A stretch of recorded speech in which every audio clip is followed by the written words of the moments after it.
Continuing on with 9.1 notes, there's still some more vocabulary that goes along with these scatter plots.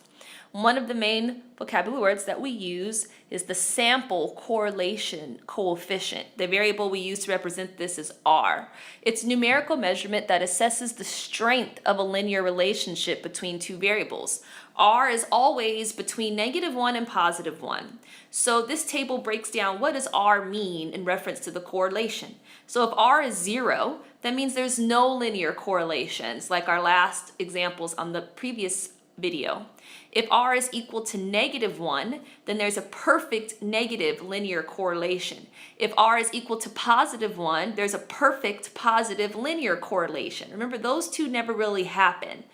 Most likely we're going to have moderate positive or moderate negative, where R is between 0 and 1 or 0 and -1. So a few things or cautions to keep in mind about these correlations. First, remember, scatter plots usually do not contain all possible data points. They're normally only coming from a random sample, which means that there might be points missing to make the graph look different. This means that the R value or the correlation might change from sample to sample. The significance of R is discussed later in section 9.3. We won't actually get to that section, so if you want to delve into this topic more, feel free to look ahead. And remember, R does not take into account cause or effect. It's only looking at those points plotted and what is their correlation.